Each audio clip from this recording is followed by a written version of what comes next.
Hi friends, my name is Sendil. Welcome to our channel English Stress Asaya. இன்னைக்கு நம்ம இந்த வீடியோல ஒரு சூப்பரான டாபிக் தாங்க பார்க்க போறோம். என்ன அப்படின்னா எல்லாருக்கும் இங்கிலீஷ்ல பேசணும் அப்படிங்கிற கனவு எல்லாருக்குமே இருக்கும். ஓகேவா? சோ இந்த வீடியோல நம்ம என்ன பார்க்க போறோம் அப்படின்னா நம்ம ஃப்ரெண்ட்ஸ் கூட எப்படி இங்கிலீஷ்ல பேசலாம், அதுக்கு தேவையான ஒரு 25 சூப்பரான இங்கிலீஷ் சென்டென்சஸ் தாங்க பார்க்க போறோம். சோ இந்த 25 சென்டென்சஸ் தெரிஞ்சா நீங்க ஃப்ரெண்ட்ஸ் கூட பேசும்போது இங்கிலீஷ்ல பேசி அசத்தலாம். ஓகே? சோ நான் ஒவ்வொரு சென்டென்ஸா தமிழ்ல சொல்லி இங்கிலீஷ்ல சொல்லுவேன். நீங்களும் என் கூட சேர்ந்து பிராக்டிஸ் பண்ணிட்டே வாங்க. ஏன்னா இங்கிலீஷ் சூப்பரா பேசுறதுக்கு practice is very important. Okay? நம்ம சேனலை இன்னும் சப்ஸ்கிரைப் பண்ணாதவங்க சப்ஸ்கிரைப் பண்ணிக்கோங்க. பக்கத்துல இருக்க பெல் ஐகானை கிளிக் பண்ணி வச்சுக்கோங்க. வீடியோ பிடிச்சிருந்தா அப்படியே லைக் பண்ணிட்டு வீடியோ பாருங்க. வீடியோக்குள்ள போலாம். ஃபர்ஸ்ட் நம்ம பார்க்க போற சென்டென்ஸ், நீ எப்படி இருக்க? இந்த கொஸ்டின் எல்லாரும் கேட்கக்கூடிய கேள்விதான். உங்களுக்கே தெரியும். எப்படி இங்கிலீஷ்ல கேட்பீங்க? நீ எப்படி இருக்க அப்படிங்கறத எப்படி கேட்கலாம் இங்கிலீஷ்ல? How are you? How are you? நீ எப்படி இருக்கிறாய் அப்படின்னு அர்த்தம். இதே இது அவன் எப்படி இருக்கான் அப்படின்னு கேட்கறதுக்கு எப்படி கேட்பீங்க? How is he? ஹீனா அவன் அப்படின்னு அர்த்தம். அவள் எப்படி இருக்கிறாள் அப்படின்னா how is she? ஓகே, அப்படி நம்ம கேட்கலாம். நெக்ஸ்ட் நம்ம பார்க்க போற சென்டென்ஸ், ரொம்ப நாளா பார்க்கல. ஒரு ஃப்ரெண்டை வந்து ரொம்ப நாள் கழிச்சு பாக்குறீங்க. நீங்க என்ன சொல்லுவீங்க? ரொம்ப நாளா பார்க்கவே இல்லை அப்படின்னு சொல்லுவீங்கல்ல. அது எப்படி இங்கிலீஷ்ல சொல்றது? சொல்லுங்க பார்க்கலாம். இதெல்லாம் சிம்பிளான சென்டென்சஸ் தான் இல்லையா? டெய்லி நம்ம பயன்படுத்தக்கூடிய சென்டென்ஸ் தான். எப்படி சொல்லுவீங்க? Long time no see. Long time ரொம்ப நாளா, நோ சி அப்படின்னா பார்க்கல அப்படின்னு அர்த்தம். லாங் டைம் நோ சி, ரொம்ப நாளா பார்க்கல. இதெல்லாம் எப்படி சொல்லணும் அப்படின்னா, ரொம்ப நாள் கழிச்சு உங்க ஃப்ரெண்டை நீங்க பாக்குறீங்கன்னு வச்சுக்கோங்களேன். எப்படி சொல்றது அப்படின்னா, hi long time no see, ரொம்ப நாள் உன்னை பார்க்கவே இல்லை அப்படின்னு அர்த்தம். ஓகே, நெக்ஸ்ட் நம்ம பார்க்க போற சென்டென்ஸ், உனக்கு இன்னைக்கு எப்படி போயிட்டு இருக்கு? உனக்கு இன்னைக்கு எப்படி போய்கிட்டு இருக்கு? அதை எப்படி இங்கிலீஷ்ல கேட்கலாம்? How is your day going? How is your day going? Okay, உனக்கு இந்த நாள் எப்படி போய்கிட்டு இருக்கு அப்படின்னு அர்த்தம். ஓகே, நெக்ஸ்ட் நம்ம பார்க்க போற சென்டென்ஸ், உனக்கு இந்த வீக்கெண்ட் எப்படி போச்சு? உனக்கு இந்த வீக்கெண்ட் எப்படி இருந்தது? வீக்கெண்ட்னா என்னது? இந்த லீவ் இருக்கும் இல்லையா, சனி ஞாயிறு. நம்ம கேட்போம்ல, உனக்கு இந்த வீக்கெண்ட் எப்படி போச்சு அப்படின்னு, அல்லது உனக்கு இந்த வீக்கெண்ட் எப்படி இருந்தது, அது எப்படி இங்கிலீஷ்ல கேட்கலாம்? How was your weekend? How was your weekend? உனக்கு இந்த வீக்கெண்ட் எப்படி இருந்தது? ஓகே, நெக்ஸ்ட் ஒன், நேத்து நீ என்ன செஞ்ச? நேத்து நீ என்ன பண்ணுன அப்படிங்கிற கொஸ்டின் நம்ம அடிக்கடி கேட்போம் இல்லையா? அதை எப்படி இங்கிலீஷ்ல கேட்கலாம்? What did you do yesterday? What did you do yesterday? நேத்து நீ என்ன செஞ்ச?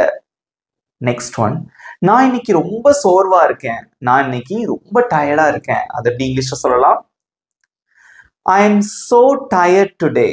I am so tired today. So tired அப்படின்னா ரொம்ப சோர்வா இருக்கிறது. ஓகே, டுடே அப்படின்னா இன்னைக்கு. I am so tired today. நான் இன்னைக்கு ரொம்ப சோர்வா இருக்கேன். நெக்ஸ்ட் ஒன், இன்னைக்கு உனக்கு என்ன பிளான்? இன்னைக்கு உனக்கு என்ன பிளான்? அதை எப்படி இங்கிலீஷ்ல கேட்கலாம்? நம்ம ஃப்ரெண்டை பார்த்து கேட்போம் இல்லையா? எப்படி கேட்பீங்க?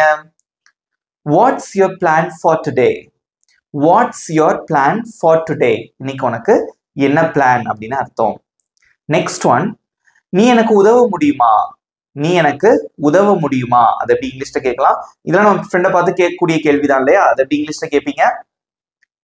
Can you help me? Can you help me? நீ எனக்கு உதவ முடியுமா அப்படின்னு அர்த்தம். நெக்ஸ்ட் ஒன், இந்த வீக்கெண்ட் நீ ஃப்ரீயா இருப்பியா? இந்த வீக்கெண்ட் நீ ஃப்ரீயா இருப்பியா? வீக்கெண்ட் என்னது? அந்த வாரத்துல கடைசி லீவ் விடுவாங்க இல்லையா, அந்த டைம். Okay, Saturday Sunday. நீ இன்னைக்கு இந்த வீக்கெண்ட் ஃப்ரீயா இருப்பியா? அதை எப்படி இங்கிலீஷ்ல கேட்கலாம்? Are you free this weekend? Are you free this weekend? This weekend அப்படின்னா இந்த வீக்கெண்ட் அப்படின்னு அர்த்தம். Okay, Are you free this weekend? நீ இந்த வீக்கெண்ட் ஃப்ரீயா இருப்பியா? நெக்ஸ்ட் ஒன், இன்னைக்கு நான் ரொம்ப சந்தோஷமா இருக்கேன். இன்னைக்கு நான் ரொம்ப சந்தோஷமா இருக்கேன். அதை எப்படி இங்கிலீஷ்ல சொல்லுவீங்க? I am so happy today. I am so happy today. இங்கிலீஷ்ல வந்து உங்களோட எக்ஸ்பிரஷன் வந்து ரொம்ப ரொம்ப அவசியம். நீங்க சந்தோஷமா இருக்கேன்னு சொல்றப்போ அந்த ஹாப்பினஸ் உங்க முகத்திலே தெரியணும் சொல்லும் போது. ஓகேவா? இப்படி சொல்லக்கூடாது. I am so happy today அப்படி சொல்லக்கூடாது. Okay, you have to say I'm so happy today. I am so happy today. So happyனா ரொம்ப சந்தோஷமா இருக்கிறது. ஓகே, நெக்ஸ்ட் ஒன், உனக்கு ரொம்ப பிடித்த உணவு எது? உனக்கு ரொம்ப பிடிச்ச உணவு என்ன? அதை எப்படி இங்கிலீஷ்ல கேட்கலாம்?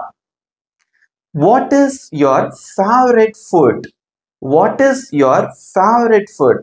Favorite அப்படின்னா வந்து பிடித்தமான அப்படின்னு அர்த்தம். Okay, What is your favorite food? உனக்கு பிடித்த உணவு என்ன? இங்க பாருங்க, இங்க what is இருக்கு இல்லையா, அதை சுருக்கி எப்படி சொல்லலாம் அப்படின்னா பேசும்போது what's okay, what's your favourite food? உனக்கு பிடித்தமான உணவு என்ன அப்படின்னு அர்த்தம். நெக்ஸ்ட் ஒன், நீ எனக்கு கொஞ்சம் பணம் கடனா கொடுக்க முடியுமா? நீ எனக்கு கொஞ்சம் பணம் கடனா கொடுக்க முடியுமா? அதை எப்படி இங்கிலீஷ்ல கேட்கலாம்? Can you lend me some money? Can you lend me some money? Lend அப்படின்னா வந்து கடனா கொடுக்கிறது. Okay, can you lend me some money? நீ எனக்கு கொஞ்சம் பணம் கடனா கொடுக்க முடியுமா அப்படின்னு அர்த்தம். நெக்ஸ்ட் ஒன், உனக்கு பிடிச்சமான பொழுதுபோக்கு என்ன? உனக்கு பிடித்தமான பொழுதுபோக்கு என்ன? அது எப்படி இங்கிலீஷ்ல கேட்கலாம்? நீங்க சொல்லுங்க பார்க்கலாம், எப்படி கேட்பீங்க? What's your favourite hobby? What's your favourite hobby? Favourite அப்படின்னா பிடித்தமான அப்படின்னு அர்த்தம், ஹாபி அப்படின்னா பொழுதுபோக்கு. ஓகே, சேர்த்து சொல்லும் போது வாட்ஸ் யுவர் ஃபேவரட் ஹாபி? உனக்கு பிடித்தமான பொழுதுபோக்கு என்ன அப்படின்னு அர்த்தம். நெக்ஸ்ட் ஒன், எனக்கு போர் அடிக்குது.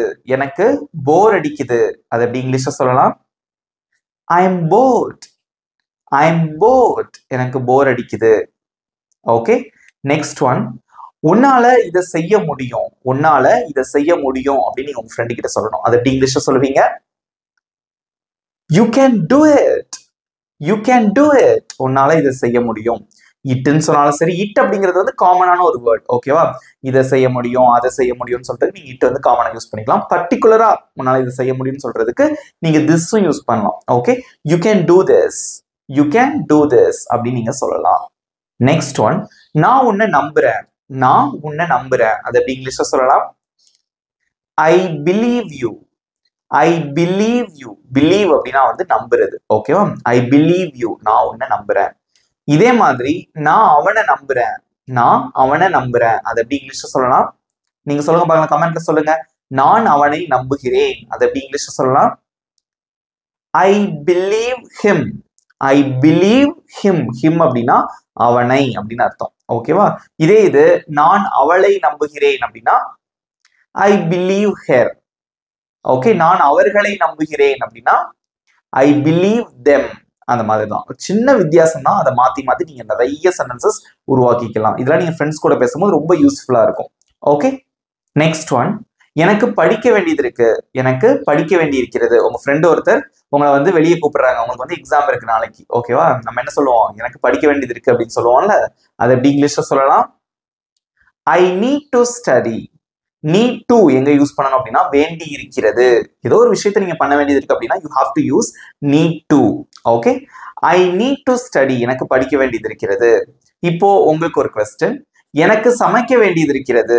எனக்கு சமைக்க வேண்டி இருக்கிறது. அது எப்படி இங்கிலீஷ்ல சொல்லுவீங்க? உங்களுக்கு 10 செகண்ட்ஸ் டைம். அதுக்குள்ள உங்களோட ஆன்சரை கமெண்ட்ல சொல்லணும். Okay, your time starts now.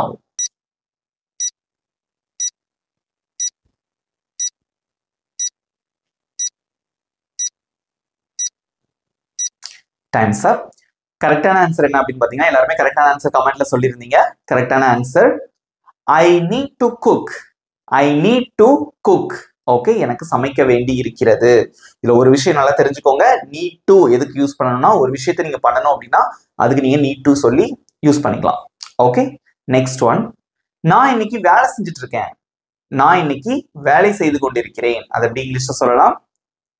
I am working today. I am working today. நான் இன்னைக்கு வேலை பார்த்துட்டு இருக்கேன் அப்படின்னு அர்த்தம். ஓகே, நெக்ஸ்ட் ஒன், பிரியாணி சாப்பிடலாம். பிரியாணி சாப்பிடலாம். உங்க ஃப்ரெண்ட்ஸ் எல்லாம் இருக்காங்க. ஓகே, பிரியாணி ஆர்டர் பண்ணிருக்கீங்க, ஹோட்டல்ல வந்துருச்சு. ஓகே, நீங்க என்ன சொல்லுவீங்க ஃப்ரெண்ட்ஸ் கிட்ட? பிரியாணி சாப்பிடலாம் அப்படின்னு சொல்லுவீங்கல்ல. அது எப்படி இங்கிலீஷ்ல சொல்லலாம்? Let's eat biryani. Let's eat biryani. Okay, let's eat அப்படின்னா சாப்பிடலாம், வாங்க சாப்பிடலாம் அப்படின்னு அர்த்தம். ஓகே, இதே மாதிரி பீட்சா சாப்பிடலாம். அது எப்படி இங்கிலீஷ்ல சொல்லலாம்? Let's eat pizza. அவ்வளவுதான். ஓகே, லெட்ஸ்ங்கிற வார்த்தை நம்ம இதுக்கு தான் பயன்படுத்தும். ஓகேவா? Let's eat biryani. பிரியாணி சாப்பிடலாம். கிரிக்கெட் விளையாடலாம் அப்படின்னா லெட்ஸ் பிளே கிரிக்கெட். ஓகே, அப்படின்னு அர்த்தம். ஸோ அடிக்கடி இந்த லெட்ஸ்ங்கிற வார்த்தை வந்து நம்ம ஃப்ரெண்ட்ஸ் கூட பேசும்போது அதிகமா பயன்படுத்துவோம். ஓகே, வாங்க விளையாடலாம், வாங்க சாப்பிடலாம், வாங்க அங்க போகலாம்.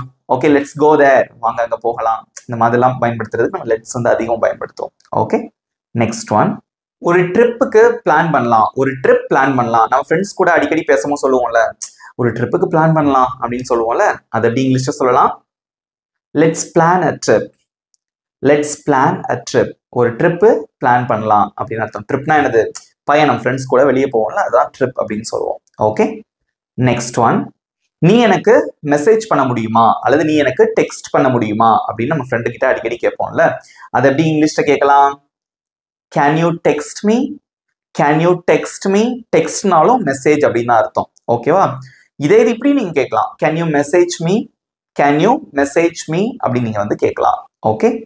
நெக்ஸ்ட் ஒன், இது அடிக்கடி நம்ம கேட்கக்கூடிய ஒரு கேள்வி என்ன அப்படின்னு பாத்தீங்கன்னா, நீ எனக்கு அந்த போட்டோவை சென்ட் பண்ண முடியுமா? ஓகே, நிறைய போட்டோ வந்து ஒரு ஃப்ரெண்டோட மொபைல் எடுத்திருப்போம், நம்ம கேட்போம்ல, நீ எனக்கு அந்த போட்டோவை சென்ட் பண்ண முடியுமா அப்படின்னு கேட்போம். ஓகே, அது எப்படி இங்கிலீஷ்ல கேட்கலாம்?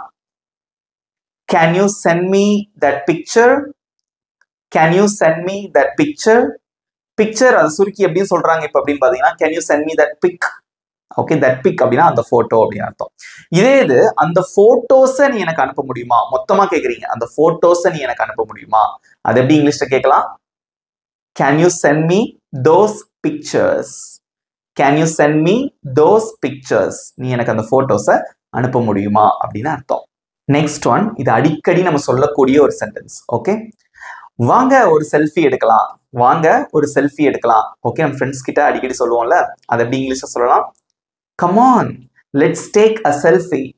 Come on, let's take a selfie. Okay, let's take a selfie அப்படின்னா ஒரு செல்ஃபி எடுக்கலாம். செல்ஃபி எல்லாருக்குமே தெரியும், ஓகே இல்லையா? ஃப்ரண்ட் கேமராவை வச்சுட்டு எடுப்போம்ல செல்ஃபி, தெரியாதவங்களே கிடையாது. கடைசியா நம்ம பார்க்க போற சென்டென்ஸ், நீ எனக்காக வெயிட் பண்ண முடியுமா? நீ எனக்காக காத்திருக்க முடியுமா? அது எப்படி இங்கிலீஷ்ல கேட்கலாம்? Can you wait for me? Can you wait for me? நீ எனக்காக காத்திருக்க முடியுமா? ஓகே, இப்போ இதே இது நீ எங்களுக்காக காத்திருக்க முடியுமா? ஒரு 2-3 பேர் வரீங்க ஃப்ரெண்ட்ஸ். ஓகே, ஒரு ஃப்ரெண்டு கிட்ட சொல்றீங்க, நீ எங்களுக்காக காத்திருக்க முடியுமா? அது எப்படி இங்கிலீஷ்ல கேட்கலாம்? சொல்லுங்க பார்க்கலாம். Can you wait for us? Can you wait for us? நீ எங்களுக்காக காத்திருக்க முடியுமா? இவ்வளவுதான் ஃப்ரெண்ட்ஸ். இந்த 25 சென்டென்சஸ் ஈஸியா இருந்ததா? நீங்களும் சூப்பரா பிராக்டிஸ் பண்ணீங்க, உங்களோட ஆன்சர்ஸ் எல்லாம் சூப்பரா கமெண்ட்ல சொன்னீங்க. பட் நீங்க பண்ண வேண்டிய விஷயம் இந்த 25 சென்டென்சஸ் பேசி பிராக்டிஸ் பண்ணணும். That is very important. Okay, இப்போ உங்களுக்கான ஈஸியான ஹோம்வொர்க். நான் இன்னைக்கு ரொம்ப சந்தோஷமா இருக்கேன். நான் இன்னைக்கு ரொம்ப சந்தோஷமா இருக்கேன். அதை எப்படி இங்கிலீஷ்ல சொல்லுவீங்க? உங்களோட ஆன்சரை கமெண்ட்ல சொல்லிருங்க. இந்த வீடியோ உங்களுக்கு பிடிச்சிருந்தா மறக்காம ஒரு லைக் பண்ணிக்கோங்க, உங்க ஃப்ரெண்ட்ஸுக்கும் ஷேர் பண்ணுங்க. நீங்க நல்லா பிராக்டிஸ் பண்ணுங்க, சூப்பரா இங்கிலீஷ்ல பேசிடலாம். ஓகேவா? இனிமேல் ஃப்ரெண்ட்ஸ் கூட பேசும்போது இங்கிலீஷ்ல பேசி பிராக்டிஸ் பண்ணணும். ஓகே, சோ நம்ம சேனலை சப்ஸ்கிரைப் பண்ணாதவங்க சப்ஸ்கிரைப் பண்ணிக்கோங்க, பக்கத்துல இருக்க பெல் ஐகானையும் கிளிக் பண்ணி வச்சுக்கோங்க. நெக்ஸ்ட் வீடியோல பார்க்கலாம். Thank you friends.